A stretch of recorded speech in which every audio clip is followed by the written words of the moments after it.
మీ అందరికీ ఇప్పుడు ఈ ఎపిసోడ్ ద్వారా మా marriage video at the same time మా పెళ్ళి ప్రేమ నుంచి పెళ్ళి వరకు మేము ఏమేమి వేషాలు వేసాము ఏమేమి ఎదుర్కొన్నాము అవి చాలా మందికి తెలీదు. అదొక పెద్ద మామూలు స్టోరీ కాదనమాట, ఒక మామూలు సినిమా కాదు మాది, తాళి కట్టేంత వరకు. సో అక్కడి వరకు మా చిన్న జర్నీని మీతో షేర్ చేసుకోవాలని అనుకుంటున్నాం. సో స్టార్ట్ చేద్దామా? నేను చాలు, నువ్వే స్టార్ట్ చేయి. ఏం లేదండి, ప్రేమ నుంచి స్టార్ట్ చేయి. ఫస్ట్ నా కెరీర్ నుంచి స్టార్ట్ చేస్తాను. అవసరం లేదు, కెరీర్లో నువ్వు ఎలా ఉన్నావు, నేను ఎప్పుడు చూసాను అనేది కూడా అదే కదా.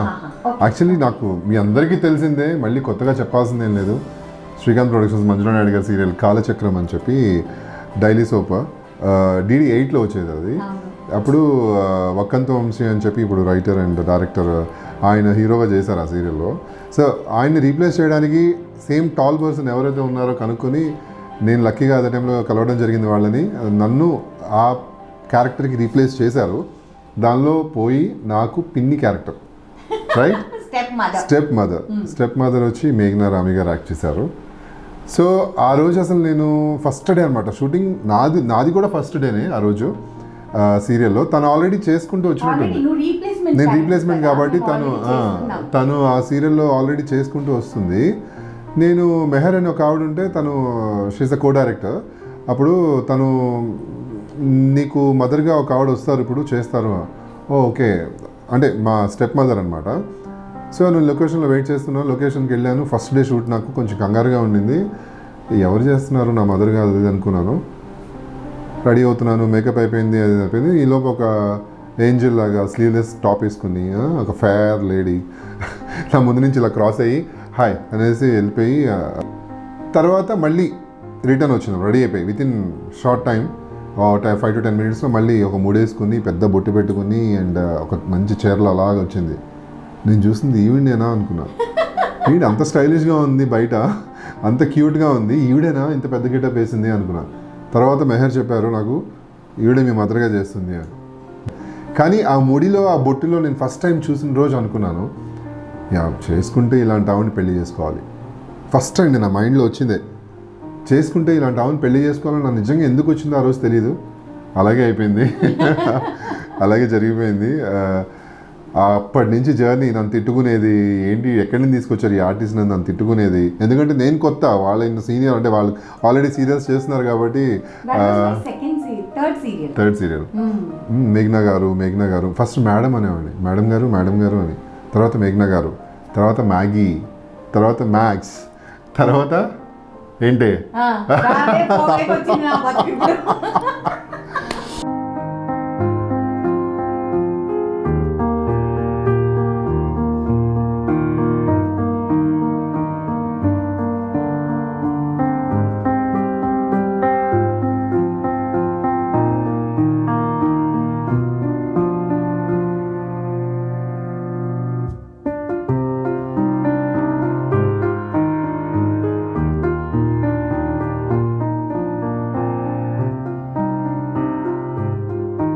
సో తను చెప్పినట్టు కాలచక్రం సీరియల్లో మేము కలిసి వర్క్ చేయడం జరిగింది.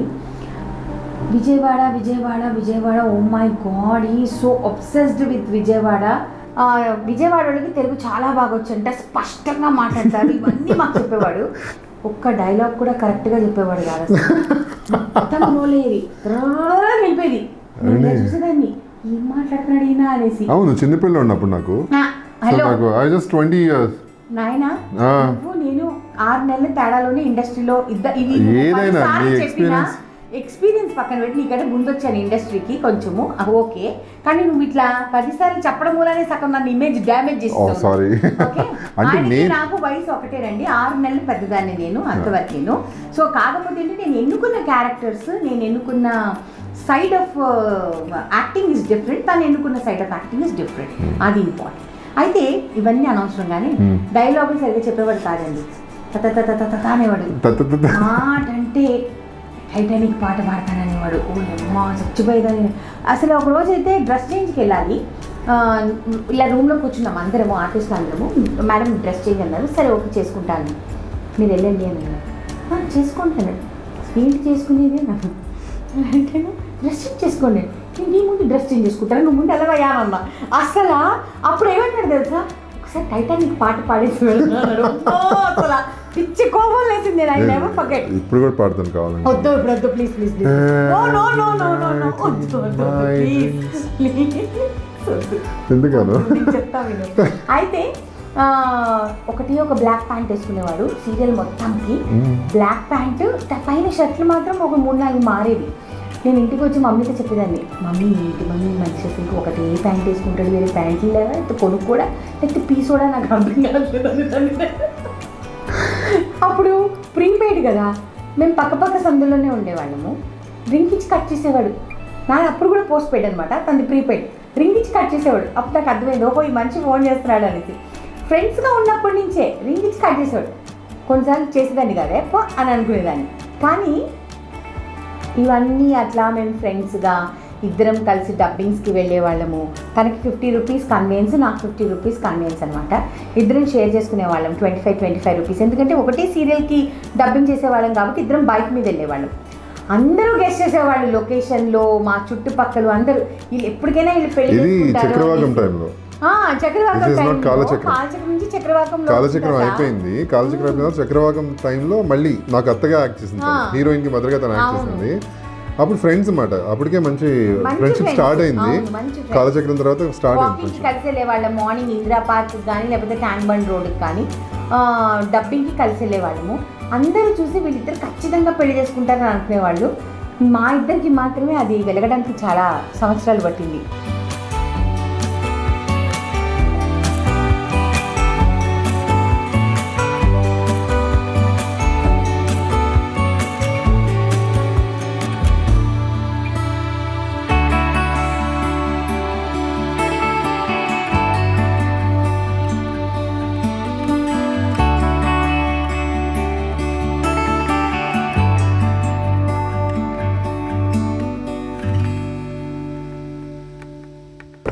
లో నీకు ప్రపోజ్ చేశాను, January 9th, 2004. డేట్ నాకు బాగా గుర్తుంది. యశోద హాస్పిటల్లో మా పెద్దనాన్న జాయిన్ అయి ఉన్నారనమాట. అక్కడ నేను చూడటానికి వెళ్ళినప్పుడు నువ్వు నాకు ఫోన్ చేసావు, రా మనము బయటికి వెళ్దాము అనేసి. So that was January 9th, 2004. Okay. ఆ సాంగ్ మై ఫేవరెట్ సాంగ్, ఈ వర్షం సాక్షిగా. అసలు ఆ సినిమాకి వెళ్ళే ముందు నిజంగానే వర్షం వస్తుంది. నేను సర్ప్రైజ్ గా టికెట్స్ తీసుకొచ్చి వాళ్ళ ఇంటికి వెళ్ళాను. కింద కార్లో వెళ్ళి ఫోన్ చేశాను వస్తావా అని. అప్పుడు బైక్లో కాదు, కార్లో వెళ్ళాము. అప్పటికే డాడీ కార్ కొనిచ్చాను. యా, కార్లో ఎస్టీమ్. ఆ కార్లో సరదాగా అలా వర్షంలో వెళ్ళి వర్షం సినిమా చూసి థియేటర్లో ఏంటో గిగ్లింగ్స్, ఇద్దరు నవ్వుకోవటాలు, ఒకరికొకరు చూసుకోవటాలు, అవన్నీ వెరీ బ్యూటిఫుల్ మెమరీస్. జర్నీ, ఈ జర్నీలో మనము ఏమేమి ఎక్స్పీరియన్స్ చేసాము అనేది చాలా బ్యూటిఫుల్ కదా. సో ఆ జర్నీలో కొన్ని అప్స్ అండ్ డౌన్స్ అనేది కామన్. ఎందుకంటే లవ్ మ్యారేజ్, నేను కంప్లీట్లీ డిఫరెంట్ కల్చర్. మా అమ్మ తెలుగు, మా నాన్న గుజరాతీ. కొంచెం మా ఫ్యామిలీ కల్చర్ డిఫరెంట్, మేము తిరిగే వాతావరణం డిఫరెంట్, అన్నీ డిఫరెంట్. వాళ్ళు వచ్చి కొంచెం ఆర్థడాక్స్, పక్కా Vijayawada type of people. Orthodox families I'm talking. అంటే సిటీస్ కి అంటే వాళ్ళు చిన్న కూడా పట్టించుకుంటారు. సిటీస్ అప్స్ అండ్ డౌన్స్ అనేది ప్రతి ఒక్క మ్యారేజ్ లో ఉంటాయి. మా దాంట్లో కొంచెం ఎక్కువ ఉన్నాయేమో. పెళ్ళి అయ్యేంత వరకు కూడా మాకు పెళ్ళి అవుతుందా లేదా అనేసి భయంగా ఉంది. ఒక 1 month ఆల్మోస్ట్ అసలు సరిగ్గా పడుకోలేదండి. పెళ్ళి డేట్ ఫిక్స్ అయిన తర్వాత 1 month ఇద్దరికి నిద్రలేవు. అసలు ఇప్పుడు మీరు చూస్తారు కదా మా వీడియో చూస్తే మీకు అర్థమైపోతుంది మేము ఎలా ఉన్నాము, ఎంత సన్నగా ఉన్నాము, కళ్ళ కింద నలుపులు, టెన్షన్ తో. అసలు నాకైతే పెళ్లిలో గొంతు కూడా లేదు. నీకు గుర్తుందా? నాకు టాన్సిల్స్ వచ్చేసి ఫుల్ పస్ ఫామ్ అయిపోయింది అనమాట. పెళ్ళి త్రూ అవుట్ ద పెళ్ళి ఆ ఎన్నిట్లో కూడా నేను అందరితో సైగల్లోనే మాట్లాడేదాన్ని. నేను ఇలా ఒకలాంటి గీర గొంతు వచ్చేది అనమాట నాకు. అలానే షూటింగ్ చేసేదాన్ని, అలానే పెళ్ళికి కూడా అందరితో ఇది చేశాను. But what ever it is, it was nice, మంచిగా ఉండింది కదా. అంటే ఇద్దరం సంపాదిస్తున్నాం కాబట్టి, అప్పుడు చక్రవాకం ఇద్దరం చేస్తున్నాం కాబట్టి, అండ్ తను కూడా వేరే సీరియల్స్ కూడా చేస్తుంది. ఇద్దరం కలిసి మా ఇద్దరు సొంత డబ్బులతో మేము పెళ్లి చేసుకున్నాము. అది పెద్దమ్మ టెంపుల్లో. పేమెంట్ కూడా పెద్ద గొప్ప పేమెంట్ ఏం కాదు, కానీ బట్ ఉన్నదాల్లో చాలా బాగా చేసుకున్నాం యాక్చువల్లీ. 30,000లో పెళ్లి చేసుకున్నాం. 1,30,000 ఏది 1,30,000లో చేసుకున్నాము. బట్టలు కొనుక్కున్నాము. మా అమ్మా నాన్నకి బట్టలు కొన్నాము. మళ్ళీ 3 రోజులు భోజనాలు పెట్టాము. పెళ్లి చేసుకున్నాం, పెళ్లి భోజనాలు పెట్టాం, సత్యనారాయణ వ్రతం భోజనాలు పెట్టుకున్నాం, సత్యనారాయణ వ్రతం చేసుకున్నాం. ఇన్ని భోజనాలు అన్ని చేసుకొని 1,30,000లో మొత్తం ముగించాం. ఆల్మోస్ట్ 15 years అప్పుడు 1,30,000 అంటే ఇట్స్ గుడ్ అమౌంట్ ఓన్లీ. అంటే మాకంతే వసతి ఉంది. సో మా రేంజ్కి మేము ఫంక్షన్ హాల్సో లేకపోతే పెద్ద పెద్ద ఏసీ ఫంక్షన్ హాల్స్ మేము ఎఫర్ట్ చేయలేక చక్కగా పెద్దమ్మ టెంపుల్లో థ్యాంక్స్ టు పవి. పవి అంటే మీకు అందరికీ తెలుసు, చక్రవాకంలో తిరిగి బ్రదర్గా చేశాడు. పవి అండ్ విజయ్ రెడ్డి, సురేష్ వీళ్ళందరూ చాలా హెల్ప్ చేశారు. నా ఫ్రెండ్స్ అందరూ కూడా అప్పుడు నా పెళ్లికి బాగా హెల్ప్ చేశారు యాక్చువల్లీ. పర్మిషన్స్ తీసుకొని నైట్ 1 o'clock వరకు ఉండి అన్ని క్లీన్ చేయడం, ఆ హాల్ అంతా క్లీన్ చేయడం. నేను కూడా అక్కడ చేసేసారు. పెళ్లి కూతుర్ని పొద్దునంతా మేము ముందు రోజు 26th పెళ్ళి అయింది మాకు, May 26th, May 25th, May 24th వచ్చేసి మెహందీ పెట్టుకోవడానికి నేను వెళ్ళి రాగిణి గారు ఉన్నారు కదా, ఆర్టిస్ట్ రాగిణి గారు, వాళ్ళ సిస్టర్ డాటర్ అనమాట సంధ్య అని, తను నాకు మెహందీ పెట్టింది. మేము ఎఫర్ట్ కూడా చేయలేము మెహందీ పెట్టుకోవడానికి, అంత డబ్బులు కూడా ఎఫర్ట్ చేయలేము. తను ఫ్రీగా మెహందీ పెట్టింది కాళ్ళకి చేతులకి. దాని తర్వాత అక్కడి నుంచి లొకేషన్కి వెళ్ళి మంజులా మ్యామ్కి మొత్తం గోరింటా షూటింగ్ లో ఉన్నాను కదా, హాస్పిటల్ సీన్స్ చేస్తున్నాము. అప్పుడు నేను అక్కడికి వచ్చి మెహందీ చూపించాను. అందరూ అంటారు మెహందీ పెట్టుకున్న తర్వాత ఆడపిల్లలు బయటకు వెళ్ళకూడదని. మాకు అవన్నీ ఆపర్చునిటీ మనకి లేవు కాబట్టి మేము తిరిగేవాళ్ళము. Next day morning 25th morning అమీర్పేటకి వెళ్ళి అక్కడ అమ్మవారి టెంపుల్ దగ్గర అన్నీ కొనుక్కున్నాం. బాషికాలు, పూజకు కావాల్సినవన్నీ, పెళ్ళికి కావాల్సినవన్నీ కొనుక్కొని 3:30కి ఇంటికి వచ్చి నన్ను దింపేసి వెళ్ళాడు తిను. అప్పుడు నన్ను పెళ్లి కూతుర్ని చేశారు మమ్మీ వాళ్ళు.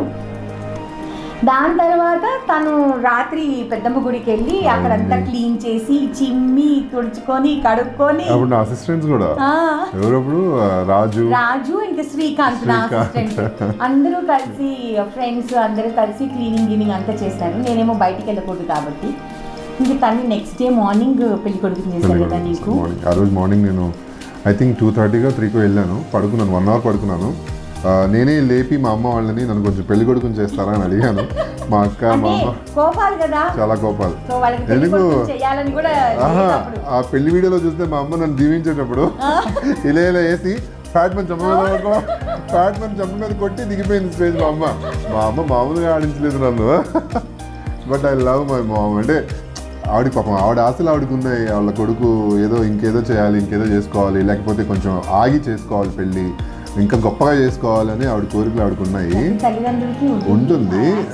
బట్ నేను సిచ్యువేషన్స్ మాకు అలా ఏర్పడ్డాయి.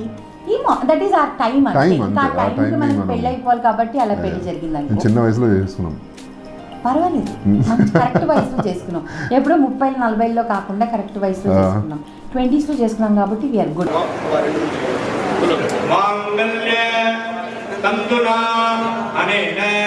మమ జీవన హేతునా కంఠే బధ్నామి సుభగే త్వజ్జీవ శరదశతం.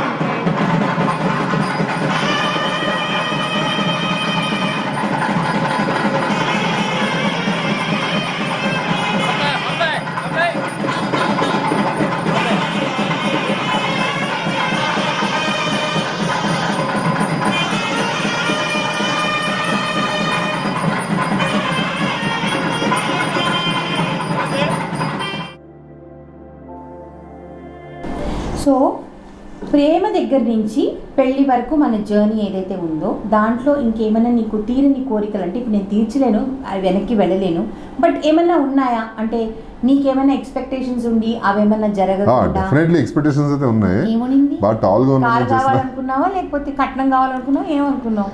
చాలా పొడిగా మేము చేస్తున్నాం అనుకున్నాను. మరి ఎందుకు నా ఎంత పడ్డావు? సో అట్లా కాదు, నాకు కొన్ని ఉన్నాయి. అంటే ప్రేమ టైంలో we had a beautiful life. నువ్వు లొకేషన్కి రావటము, నా షూటింగ్ ఉండి తనకు షూటింగ్ లేకపోయినా చక్రవాకం లొకేషన్కి వచ్చేవాడు. నాకు తను వచ్చిన దగ్గర నుంచి కాళ్ళు చేతులు వణికిపోయేది అసలుకి. ఇప్పటికీ తన లొకేషన్కి వస్తే నేను టెన్షన్ పడిపోతాను. అదొకటి అప్పుడు నేను చాలా ఫేస్ అయ్యేదాన్ని.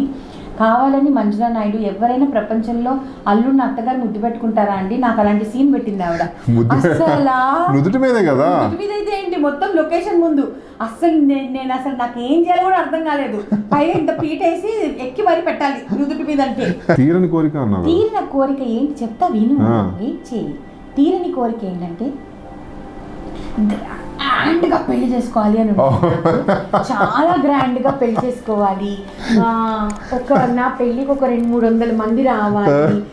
తర్వాత మళ్ళీ చేసుకుందామా? వద్దులే ఇంకా 2-3 మళ్ళీ ఆ వయసు రాదుగా. 200-300 మంది రావాలి పెళ్ళికి. అసలు ఎలా అంటే ఒక రేంజ్లో ఉండాలి అని అనుకున్నాను. అలా కుదరలేదు పరిస్థితుల వల్ల. కాబట్టి ఆ టైంలో కూడా ఎలా ఉండేదంటే అబ్బా ఏమొద్దబ్బా మన పెళ్ళికి అందరూ ఆల్బమ్లో కనిపిస్తే చాలు అన్ని స్టేజ్కి వచ్చేసాం మేము. అసలు నా సైడ్ నుంచి నాకేం ప్రాబ్లం లేదు, ఫ్రాంక్లీ స్పీకింగ్. మమ్మీ పాప అందరూ కూడా వెంటనే ఓకే చెప్పేసేసారు. మా సైడ్ నుంచి యాక్చువల్లీ అమ్మ నాన్న ఏంటంటే అక్క వాళ్ళు వచ్చారు అంతే, ఇంకెవరు రాలేదు. సో ఇంకా ఎక్కువ మంది వచ్చి ఉంటే ఇంకా బాగా. మా చుట్టాలందరినీ కూడా పిలుచుకుని పెళ్లి చేసుకుందాం అని అనుకున్నాను, బట్ అది చేయలేకపోయాను. సరే ఇంకొకటి చేసుకోవాలి అని ఉంది. పెళ్లి కాకుండా ఇంకేదైనా చేసి అందరిని పిలుద్దాము. అందరినీ అట్లా కాదు, పెళ్లి చేసుకుందాం. సరే అప్పుడు ఎంజాయ్ చేయలేదండి. ఎందుకు అంటే టెన్షన్ ఎక్కువ కదా, తాళి కట్టేందుకు కడతాడా లేదా అనే టెన్షన్ ఎక్కువ. సో అందుకని అప్పుడు నేను ఎంజాయ్ చేయలేదు.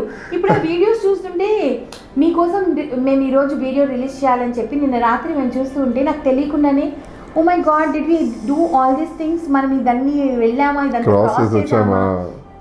వచ్చా తను వెయిట్ చేస్తూ ఉన్నాడు. ముహూర్తం టైం అయిపోతుంది. బాగా తిట్టాను అప్పుడే, అసలు అక్కడ రావడమే తిట్లు, కళ్ళలో నీళ్ళు వచ్చేసాయి. సరే నేను వెళ్ళి కూర్చున్నా గౌరీ పూజకి. నాకు బాగా గుర్తు, గౌరీ పూజకి వెళ్ళి కూర్చున్న తర్వాత గౌరీ పూజ అయిన తర్వాత బట్టలు మార్చుకోవాలి, పట్టుచీర కట్టుకోవాలి అని అన్నారు. సరే అని చెప్పి వెళ్ళి పట్టుచీర కట్టుకొని వస్తున్నా. మనకి షూటింగ్లో అలవాటు కదా ఫాస్ట్గా షార్ట్లోకి వెళ్ళిపోవాలి అని చెప్పి అలానే ఫాస్ట్గా నడిచొస్తున్నా. మా అక్క వచ్చేసి హలో మేడం నువ్వు పెళ్లి కూతురు కొంచెం స్లోగా సిగ్గుపడుతున్నాడవా. అక్క నాకు సిగ్గుపడటం రాదక్క. సో అలానే ఫాస్ట్గానే వెళ్ళిపోయా. అంటే తొందరగా అయిపోవాలి, ఈ స్ట్రెస్ ముందు నేను ఇక్కడి నుంచి వెళ్ళిపోవాలి, నా తాళి తొందరగా అయిపోతే నేను అప్పుడు నా ఇష్టం వచ్చినట్టు నేను ఉండొచ్చు అని ఫిక్స్ అయిపోయా అప్పుడు నేను. So that was one thing. దాని తర్వాత నీ పంచి ఊడిపోయింది. పంచి లాగేశారు. ఎవరు లాగారు? అబ్బా మా అక్కేం లాగలేదు. అప్పుడు అవును లాగిందా? ఏం లాగలేదు మా అక్క. మా అక్క ఏం లాగలేదు. వీళ్ళ సిస్టర్ చాలా, మా సిస్టర్స్ ఇద్దరు, నా ఓన్ సిస్టర్ నా కజిన్ సిస్టర్ ఫుల్ అల్లరి అసలు. దాని తర్వాత ఇయర్ కూడా కుదరలేదు. ఇంకా ఇయర్ ఇంకా 17th ఇయర్ వచ్చేసింది. ఇంక ఇప్పుడు ఏం చేసుకుంటామని సాగిపోయా. కనీసం 20 సంవత్సరాలకైనా చేసుకుందాం. 20 years సెలబ్రేషన్స్ చేసుకుందామా? ఓకే చేసుకుందాం అయితే. సో మా యొక్క జర్నీ మీరు వీడియో ద్వారా చూస్తారు. ఎక్కువ కష్టాలు ఉన్నా సరే ఇప్పుడు చాలా హ్యాపీగా ఉన్నాము. కష్టపడితేనే కదండి తర్వాత హ్యాపీగా ఉంటాము. అంటే after marriage also up and downs ఉన్నాయి డెఫినెట్లీ. ప్రతి ఒక్క మనసులో ఉంటుంది. ప్రొఫెషనల్గా అప్ అండ్ డౌన్స్ ఉన్నాయి అండ్ పర్సనల్గా ఉన్నాయి. బట్ స్టిల్ మేము ఎలా ప్లాన్ చేస్తున్నామంటే లైఫ్ని మేమిద్దరమే కాబట్టి మా ప్లానింగ్ చాలా డిఫరెంట్గా ఉండేది. ప్రతి ఇయర్ ట్వైస్ మేము టూర్కి వెళ్ళిపోయేవాళ్ళం, డిఫరెంట్ ప్లేసెస్కి వెళ్ళిపోయేవాళ్ళం ఇద్దరమే కాబట్టి. మన సౌత్లో ఉన్న కానీ నార్త్లో ఉన్న ప్లేసెస్ కానీ అన్ని ఆల్మోస్ట్ అన్ని కవర్ చేసాం. హిల్ స్టేషన్స్ రౌండ్ అలా బాగా ఎంజాయ్ చేసాము. నేను ఎందుకు చెప్తున్నానంటే ఈ 17 yearsలో చాలా బ్యూటిఫుల్ మెమరీస్ ఉన్నాయి మాకు. సో ఆ పెళ్ళి ఇప్పుడు మీరు చూసిన దానికి మేము ఇంత హ్యాపీగా ఉండడానికి సో రీజన్ వచ్చేసి మా పెళ్ళి కాబట్టి ఆ బ్యూటిఫుల్ మెమరీస్ అన్ని మీతో షేర్ చేసుకుంటున్నాము. డెఫినెట్లీ మీరు కూడా బాగా ఎంజాయ్ చేస్తారని అనుకుంటున్నాను. మా పెళ్ళి వచ్చి వెళ్ళిన వాళ్ళందరూ కూడా 4 రోజులు కూడా నిలబడదు వీళ్ళిద్దరిది పెళ్ళి అని అనుకున్నారంట. చాలామంది కామెంట్స్ పాస్ చేశారు. బట్ అవన్నీ నేను బ్లెస్సింగ్స్గానే తీసుకుంటా ఎప్పుడు అంటాను నేను. ఎందుకునంటే వాటి మూలాన దే మేడ్ ఇట్ స్ట్రాంగ్. లేదు ఇది వర్కౌట్ అవ్వాలి, ఎందుకు ఇండస్ట్రీ పెళ్ళిళ్ళు సక్సెస్ఫుల్ అవ్వవు, why people talk like that అని అనుకున్నాము. కానీ టచ్ వుడ్ మేము ఇప్పటి వరకు అయితే సక్సెస్ఫుల్గానే. బట్ దట్ క్రెడిట్ గివ్స్ నేను తనకే ఇస్తానండి. ఎందుకంటే డెఫినెట్లీ ఈ మ్యారేజ్ నిలబడటానికి కానీ ఇంత బాగా జర్నీ ఇన్ని సంవత్సరాలు వెళ్ళటానికి కానీ తన ప్లానింగ్, తన బిహేవియర్, తన అంటే నాకు చాలా ఎందుకు చెప్తానంటే నాకు చాలా కోపం ఎక్కువ. నేనేం చేస్తానో కోపం వస్తే నాకే తెలియదు. అలాంటిది నన్ను కంట్రోల్ చేసి ఇలా ఉండాలి అలా ఉండాలి అని చెప్పి తన ప్రేమతో నన్ను బాగా ఉంచేసింది. సో తను జాగ్రత్త కాపాడుకుంటూ వచ్చింది కాబట్టి, అండ్ దానికి నా సపోర్ట్ కొంచెం ఇచ్చాను. దాంతో ఆ ఇద్దరం కలిసి ఇంత బాగా బ్యూటిఫుల్ జర్నీ చేస్తున్నాం. లేదు అప్స్ అండ్ డౌన్స్ అనేది మా ఇద్దరిలో మిస్టేక్స్ ఉంటాయి. నేనేం పర్ఫెక్ట్ అని నేను ఎప్పుడు అనలేదు. I'm never perfect. ఎస్, ఒకటి ఏంటంటే రిలేషన్షిప్ స్ట్రాంగ్గా ఉంచాలంటే తను వాదిస్తారు, నేను వాదించను. మా ఇద్దరిలో ఉండే డిఫరెన్స్ అదే. తనకు కోపం వస్తే అది ఎలా ఉంటుందంటే ఈ రేంజ్కి వెళ్ళిపోతుంది అనమాట. నాకు టెన్షన్ వచ్చేస్తుంది ఆ రేంజ్కి వెళ్ళిపోతే. నేను ఆ టైంలో కామ్ అయిపోతా. తనకి కామ్గా ఉంటే ఇష్టం లేదు. మనం డిస్కషన్ పెడదామని అంటాడు. నాకు డిస్కషన్ అంటే నాకు ఇష్టం లేదు అసలుకి. సో నేనేం చేస్తాను, వద్దులే అనుకుంటే సైలెంట్ అయిపోతాను. నేను ఆ డిస్కషన్ పెడతాను ఎందుకంటాను, యాక్చువల్ అప్పుడుతో అయిపోతే నెక్స్ట్ డే ఇంకా మనకి ప్రాబ్లం ఉండదు కదా. నెక్స్ట్ డే సరదాగా హ్యాపీగా ఉండొచ్చు కదా. మళ్ళీ ఆ నవ్వులు ఆ అల్లర్లు అన్నీ ఉంటాయి కదా అనేసి నేను డిస్కషన్ పెడతాను. కానీ తనేమో అది క్యారీ చేస్తుంది ఒక 2-3 days. తను హర్ట్ అయితే మాత్రం 2-3 days ఏంటి, 1 month ఏంటి, 1 year కూడా క్యారీ చేయగలిగే కెపాసిటీ తనకుంది. కానీ అరవను, నేనేం గొడవ పెట్టుకోను. నార్మల్గా కూడా నాకు ఎవరైనా నచ్చకపోతే సైలెంట్ అయిపోతా. ఎవరైనా నాకు నచ్చింది ఏమైనా చేస్తే సైలెంట్ అయిపోతా. అదే రెచ్చగొట్టడం అంటారు. నువ్వు అలా అనుకుంటావు కానీ నాకేంటంటే ఎందుకు డిస్కషన్. బట్ ఎలా ఉంటారండి చెప్పండి? సైలెంట్గా ఉంటే అలా మాట్లాడే మనిషి అసలు ఇంట్లో ఒక్కడిని ఎలా ఉండగలుగుతాను చెప్పండి? సో అలా ఉండొద్దు, మార్చుకో. ఏదైనా గొడవ అయితే ఇమీడియట్గా సాల్వ్ చేసుకుందాము. నెక్స్ట్ మళ్ళీ మన రొటీన్ అలానే ఉంటున్నాను కదా. ఇప్పుడు కొంచెం మారి ఒకటి ఈ మొత్తం జర్నీలో మేము చాలా నేర్చుకున్నాము. ఇనీషియల్ డేస్లో విపరీతమైన గొడవలు పడేవాళ్ళం. చిన్న మాటికి గొడవలు వచ్చేసేవి. చిన్న ఇన్సిడెంట్స్కి గొడవ పెట్టేసుకునే వాళ్ళం. అది అనవసరమైన విషయం అయి ఉండొచ్చు. But still that age have that maturity. So అందరికీ చెప్పాలి ఏం చెప్పాలి అని అనుకుంటున్నానంటే, marriage is a very beautiful experience. చాలామంది అంటారు పెళ్ళి అమ్మో పెళ్ళి, చాలామంది భయపడతారు. లేదు, choosing a right partner, whether it is a husband or a wife, choosing a right partner is very important. Nobody is perfect. నేను పర్ఫెక్ట్ కాదు, ఇంద్ర పర్ఫెక్ట్ కాదు, డెఫినెట్లీ నాట్. మేమిద్దరం పర్ఫెక్ట్ కాదు. మా రిలేషన్షిప్స్లో చాలా అప్స్ అండ్ డౌన్స్ ఉంటాయి. కానీ at the end of the day మళ్ళీ మేము ఆ పీసెస్ అన్ని జాయిన్ చేసుకొని yes we can do it again అని చెప్పి మళ్ళీ స్టార్ట్ చేస్తాం. That is life. అండ్ ఇంకొకటి, నేను ఈరోజు ఈ వీడియోలో ఒక చాలా ఇంపార్టెంట్ విషయం, నా మనసులో నేను చాలా రోజుల నుంచి చెప్పాలనుకున్న విషయం ఒకటి ఉంది. పెళ్ళి వరకు మా జర్నీ చాలా బ్యూటిఫుల్, పెళ్ళి తర్వాత కూడా మా జర్నీ చాలా బ్యూటిఫుల్. కానీ ఈ ప్రాసెస్లో నేను కొన్నిసార్లు చాలా లావెక్కిపోయాను. ఆల్రెడీ ఇండస్ట్రీలో అందరికీ ప్లస్ బయట పబ్లిక్ అందరికీ ఏంటి అంటే తను ఒక మదర్ క్యారెక్టర్ని పెళ్లి చేసుకున్నాడు. సో ఆటోమేటిక్గా పీపుల్ ఏమనుకుంటారనంటే నేను చాలా పెద్దదాన్ని అని ఫిక్స్ అయిపోయారు. సో నేను అది చేంజ్ చేయలేను. నేను ఈ రోజుకి చేంజ్ చేయదలుచుకోలేదు. నాకేం రిగ్రెట్స్ లేవు. కాకపోతే ఏంటి అంటే తను ఒక హీరో అయ్యుండి తనకి ఎన్నోసార్లు కమెంట్స్ మీ వైఫ్ ఇలా ఉంది అలా ఉంది అని అన్నా కూడా తను ఏ రోజు కూడా అది తన మైండ్కి తీసుకోలేదు, తన మనసుకి తీసుకోలేదు. అన్ని కేర్ నాట్ లాగా మనిషి ఉన్నాడు. వాళ్ళకి ఎందుకు అసలుకి ఎవరు వాళ్ళు జడ్జి చేయడానికి అసలుకి?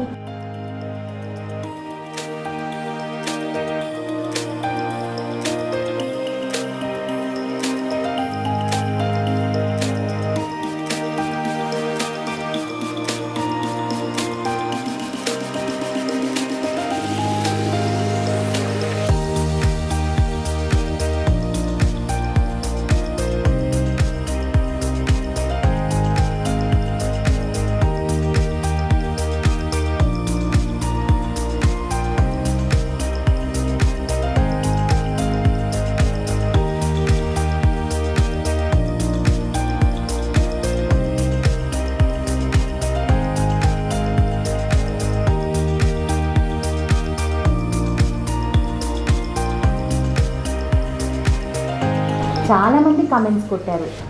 తను హీరోగా చేస్తుండగానే మొగల్ రేకులు అవన్నీ చేస్తుండగానే చాలామంది కామెంట్స్ కొట్టారు, మీరు ఎలా ఉంటున్నటువంటి పెళ్ళాంతో ఇంత లావుగా ఉంది అది ఇది అనేసి. కానీ నాకు నచ్చింది ఏంటి అంటే ఎప్పుడు కూడా నా దగ్గరకు వచ్చి వాళ్ళకి ఏం అవసరం అసలుకి, వాళ్ళు ఎవరు మాట్లాడటానికి ఇవన్నీ, వాళ్ళకేం వేరే పని పాట లేదా, వాళ్ళ ఇళ్ళలో ఎవరు లావుగా ఉండరా, అందరు సన్నగా ఉంటారా, ఇలా చెప్పేవాడు. కానీ ఎప్పుడు నన్ను డిసప్పాయింట్ చేయలేదు రిలేషన్షిప్లో. ఫస్ట్ నుంచి కూడా ఎంత లావు ఉన్నా కూడా బ్యూటిఫుల్ ఫేస్ అండి ఇది. ఆ స్మైల్ ఇచ్చినా చాలు, అంత అది చాలదా ఇంకా మనకి. So thank you so much. ఏ రోజు కూడా నువ్వు నన్ను డిసప్పాయింట్ చేయలేదు. You gave me the best of everything. Because I love you so much. Yeah, I do love you. You are my world. Okay, you are my life. చాలు ఏడిపించేది బాబా. Thank you so much. నేను మా ఆయనకు చెప్పాలి, ఈ relationship ఇంత బ్యూటిఫుల్గా మెయింటైన్ చేయగలిగాము అని అంటే, అందరూ ఫ్యామిలీస్ అరేంజ్డ్ మ్యారేజెస్ ఇలాంటివి అంటారు, కానీ మా రిలేషన్షిప్ సక్సెస్ మాత్రం మేము ఇద్దరమేనండి. ఎందుకోనంటే మా ఇద్దరు లైఫ్లో వచ్చిన అప్స్ అండ్ డౌన్స్ అన్నిటినీ కూడా మేమే ఎదుర్కొని, మేమే సర్దుకొని, మేమే మూడో వ్యక్తికి తెలియకుండా, మా అమ్మ నాన్నకి ఎన్నిసార్లు గొడవలు పడినా తెలియకుండా నాకు మేమే సర్ది చెప్పుకొని, మేమే సర్దుకొని ఇన్ని సంవత్సరాలు లాగేశాము. ఇంకా కొన్ని సంవత్సరాలు బతుకున్నంత కాలం హ్యాపీగా ఉండాలని నేను కోరుకుంటున్నా. హ్యాపీగానే ఉంటాము, ఇలానే ఉంటాను. ఎవరు దిష్టి తగలకుండా అందరూ హ్యాపీ, ఇద్దరం కలిసి ఇప్పుడు లైఫ్ లో మనకి ఎవరు దిష్టి పెట్టరు కదా. అందరూ ప్రేమించే వాళ్ళేగా పెట్టరు. నాకు వచ్చే మెసేజెస్ కానీ ఆర్ ఇన్స్టాలో కానీ యూట్యూబ్లో కానీ మీరు ఇచ్చే మెసేజెస్ ఉంటాయి చూసారా, అవి మాలో ఇంకా రెస్పాన్సిబిలిటీని చాలా పెంచుతాయి. బికాజ్ మీరందరూ అంటుంటారు మీ ఇద్దరు చూస్తుంటే చాలా క్యూట్గా ఉంటుంది, చాలా బబ్లీగా ఉంటుంది, అండ్ నిజంగా ప్యూర్ లవ్ కనిపిస్తుంది.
మా ఇద్దరిని మీరు ఇష్టపడుతున్న విధానం చూసి నాకు చాలా ఆనందంగా అనిపిస్తుంటుంది. నేను ఎప్పుడు తను చెప్తుంటాను, వై పీపుల్ ఇంత క్రేజ్ ఏంటి మన ఇద్దరం, ఇంత బాగా చెప్తుంటారు మన ఇద్దరి గురించి, భలే ఉంటారు కపుల్, బాగుంటారు, క్యూట్గా ఉంటారు, ఇంకా చాలా చాలా అప్రిషియేషన్స్ వస్తూ ఉంటాయి. భలే సర్ప్రైజింగ్గా అండ్ థ్రిల్లింగ్గా, అండ్ మీరు నాకు ఆ సంతోషాన్ని ఇస్తున్నారు actually. And thank you so much, నా మనస్ఫూర్తిగా చెప్తున్నాను నిజంగానే. థ్యాంక్స్ అ లాట్ అండి. నాకు నచ్చింది ఏంటంటే మా ఆయన అనర్గళంగా తెలుగు వితౌట్ బ్రేక్ మాట్లాడారు. యూట్యూబ్తో కొన్ని నేర్చుకుంటున్నారు, but still his feelings are very true. మేము నిజంగా thankful to all our fans who are loving us so much. మా యొక్క జర్నీ చూసి మీరు కూడా ఎంజాయ్ చేయండి, అండ్ మీరు కూడా వీటన్నిటిని లైఫ్లో పాటించండి. You will also have a very beautiful and happy life. Thank you for watching this video, for this special video. Thank you so much. Thank you so much.